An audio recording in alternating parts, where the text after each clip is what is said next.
I'm Debra Baldwin, author of 3 books about using succulents in landscapes, gardens, and containers. This is the latest in my series on great gardens and knowledgeable gardeners who offer clever, doable ideas and tips. Today we're at Jodi and John Visosky's garden in Spring Valley, California. It showcases thousands of mature succulents on nearly an acre. Although the landscaping looks decades old, the large plants have been there fewer than 5 years. How's that possible? The couple rescue and rehome cacti and succulents that are up for grabs. Most had become too big for their former locations.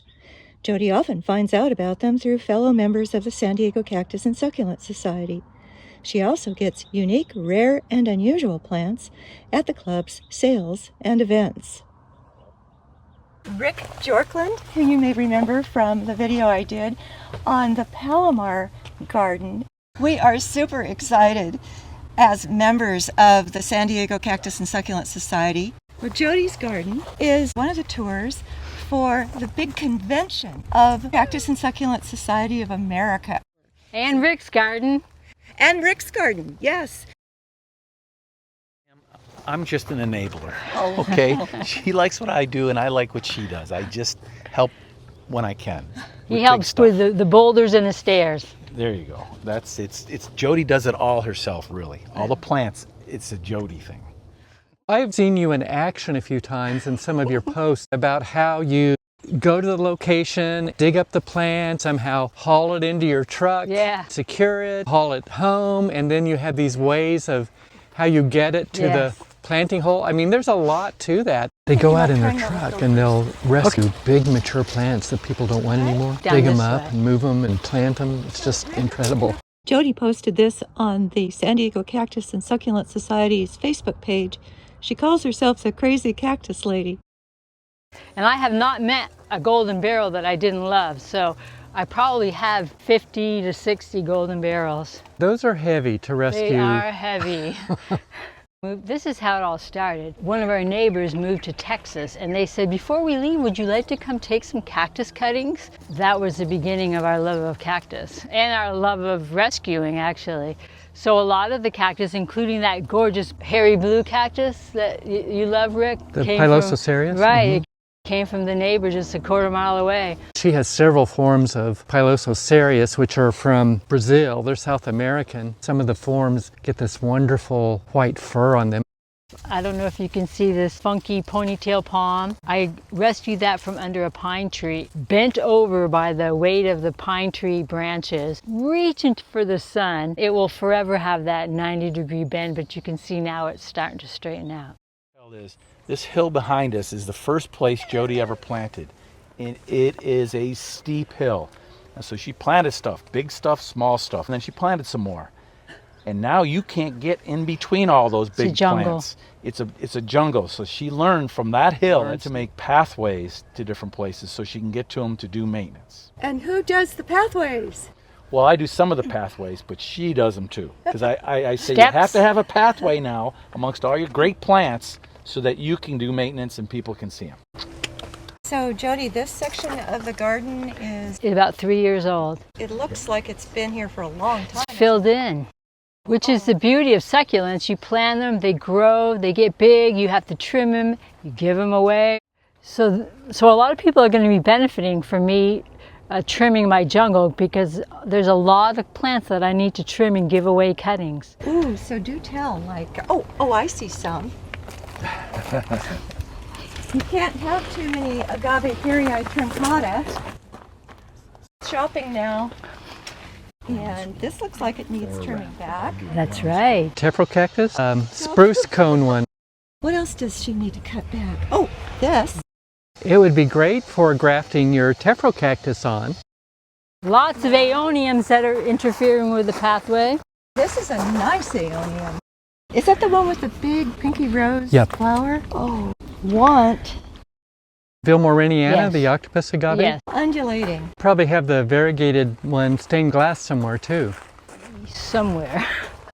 Hey, there's a nice mangrove. Queen for the day. Queen for a day. Usually we walk around with clippers. Wingola. That's one of it. Kelly Griffin's favorites. His hybrid is called Chainsaw, I Moto think. Sierra. Yes, that one. Moto Sierra has teeth that look like the edges of a chainsaw.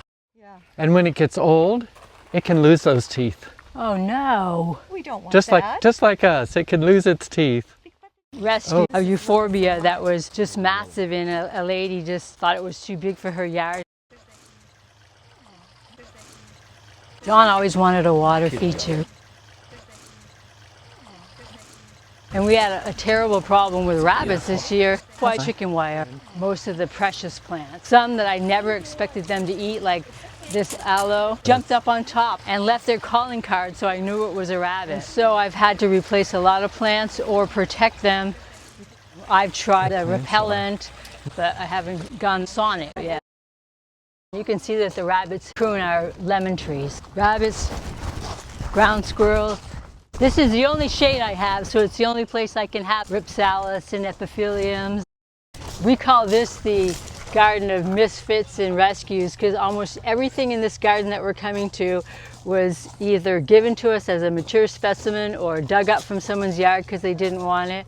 From the friendships and connections to the San Diego Cactus and Succulent Society, great people. Also plants that I've bought at some of the shows. The majority of the plants there came from friends that didn't want them or that I dug up from estate sales or whatnot. Very few of that was anything purchased. That's what's so great about meeting folks that like Cactus. It's like they're always sharing and trading. Debra, did you see this spiral Sirius? So you've got all three forms of the Sirius right here. The regular form, the monstrose over there, and the spiral here. Just look at the sunlighting on the spines of that cactus. Isn't that just gorgeous? Cleistocactus with the red blooms. Yeah, now you can see it from this side, Debra. Mission to Mars Mangave. Agave. Bova cornuta? Yes. That's the big one you moved. Everybody said don't move it because it's going to bloom. But I had to because it was just so crowded over. It was just jammed in there. It looks fine now, and it's got plenty of room. And Bova cornuta is kind of fun because if you look closely at some of the spines, some of them will pair up like this, and that's where it gets the name cow's horn, bovine, Bova cornuta. I see that. A grevillea pruned by a rabbit. That worked out. Yeah, it worked out. That time. Debra, which came first, the wheelbarrow or the cactus? Had to be the cactus. So was that one of your rescues and it was too heavy and fell through the wheelbarrow? Sure, that's a good story, Rick. From the 15 inches of rain that we got last year, it just took up too much water and the cells couldn't hold it all and it split, but luckily it scarred over. Looks a little top heavy. Hope we don't get a big wind. So when cacti have vertical ribs, when they get dry, they kind of fold up like an accordion and those ribs become more prominent. And then when it gets more water, they open out like the accordion opens out and it looks more like this. But as Jodi was saying, if it gets too much water and the cells can't handle all of it, you sometimes get these splits like this. I don't fertilize a lot of the cactus and succulents. That's why the protea do well with the succulents. What is the concern that the protea is going to get too much? The protea, the roots can't have phosphorus because it just takes it in too fast and kills the plant. For the Australian plants? Yes. I love rocks, and the motto that I have is, if I can lift it, I can have it. I go all over looking for rocks. I also get rocks that people don't want. Did you find a ladybug yet? No. There's one. That's the first one. Let's see how many more you can find. There's a rock ladybug, yes. So you have a 2-year-old neighbor who likes to come and hunt ladybugs. Yes, he's a sweetheart. You have a lot of found objects. Found objects, yes. We love everything rusty relics, such as the old whiskey barrels made into an orb. I wouldn't have guessed an old whiskey barrel. Yeah, those are the rings. There's a lot of things you can stick mosaic on. So if it's round, I'll mosaic it. If it's something I can put in the garden that adds some color or bling, I'll try to do it. This was a beat up lizard that I found. That was difficult because of all the angles in 3 dimensions, but it was my first attempt. From a distance, I thought it was Talavera. Oh, that is broken Mexican tile used in the body. That's a bowling ball with broken talavera. Sometimes the pro shops have no use for them anymore and they'll sell them to you really cheap. Now, is there anything that you collect, or when you see it, you just have to have it? I love all mangaves. I was introduced to Hans Hansen, who is the great hybridizer from Walter's Nursery in Michigan. He was generous enough to send me boxes of new hybrids that he has created, some not even in production yet, to test in my garden. And I think all he really wanted in return was pictures, and I flood his web pages with pictures of the mangaves that he sent me, and lots of people have really started to love them. That one is outgrowing the rabbit damage. Those oddly bent over tips, Jodi? It's called tooth fairy, and I haven't seen one that doesn't grow that way. Where does one obtain a tooth fairy? Tooth fairy is in the Mad About Mangave series that Hans Hansen created from Walter's Garden. I think it's in production, mail order. Some nurseries are carrying them more and more. It is a mangave. I'm not seeing the characteristic dots. Yes, if you zoom in the back, see the speckles? Now you can see them. It looks like it doesn't get these bent over tips until it gets more mature. See, the older leaves don't really have it. Yeah, you're right. But these newer leaves do. So the color mostly comes from the filaments that are sticking out. So that's where this gets mostly that orange color. Let this grow, it'll be big and shrubby. There'll be multiple heads. The shrub form, which this is, see the pups? It's gorgeous. And if you see the bees, their little pollen sacs are bright orange. And this is immaculate aloe. You're right, immaculate meaning the spotted aloes. They have the best flowers. This one is a pale peach, a huge candelabra. It's gorgeous. How much acreage do you have, Jodi? We have 2 3/4, but that's actually landscape is probably 1/3 of it. We leave a lot of it native. There's so much more to come for this garden. Well, considering, if you'll notice, there's no irrigation. This is all Jodi and John with water buckets. I don't think I want it to grow too much more. Now, we don't always succeed in what we try to rescue. This cardone was by a pool and they couldn't have it there anymore, so we enlisted Carl from Exotic Gardens to help us plant it with his crane. At the last second, it hit the ground and it cracked. Nothing else to do but to cut the top off and hope for the best. It started growing an arm off the top, so we call it the Headless Horseman. But that one was when we tried with 6 guys and we didn't really succeed. And there's the top of it. We stuck it in the ground just in case. The back side of it is all scarred up. It does have roots, but I don't know if it will ever grow. They won't tolerate more than like a 45-degree angle. So you need to kind of transport them more upright or attach them to something like a sturdy board, a 2x4 or a 2x6. And there's all this information, I think, online about how to go about that. I would rather not even try it than to risk it not surviving, but that was in our younger days. That cost me a lot of beer and pizza. Cassia? I was complaining to John that I was running out of space to plant things. We call it the point.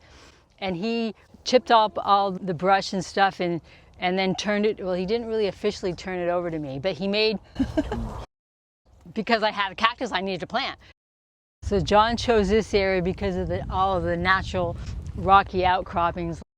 Put the pathways in before I was allowed to plant because I am notorious for planting and then trying to figure out how we're going to walk through it. It's only about a year old, so you'll see there's a lot of little plants still, but there's a lot of mature things too. I've always loved gabion walls. I got those rocks free off Facebook Marketplace, and next thing I know, John created those 2 columns. Eventually he's going to build steps, and that will be the entrance into the area that I call the point. I want to go down there.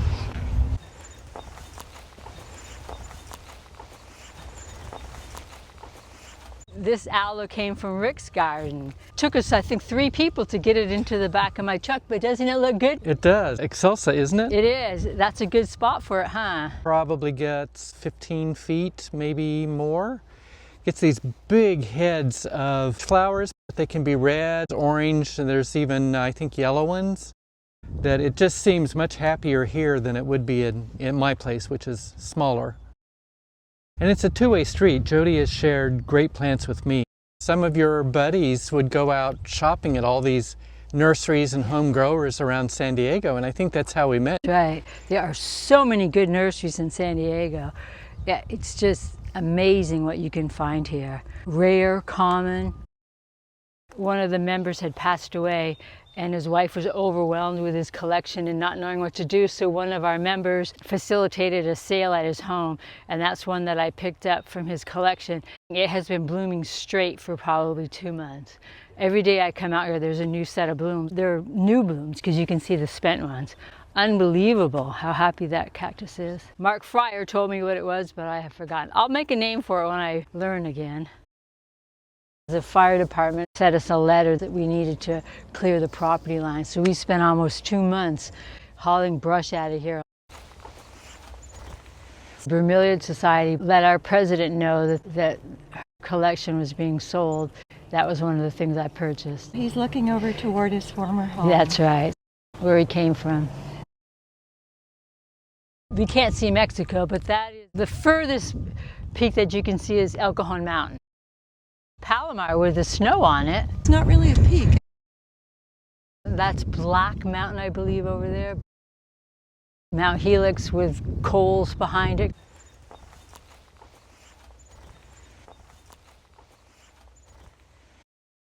Find a gallery of Jodi's plants, all ID'd, on my site, along with a Q&A in which she talks soil, watering, weeds, critters, and more, plus advice for anyone planning a garden amid chaparral. Links are there and in the video description as well.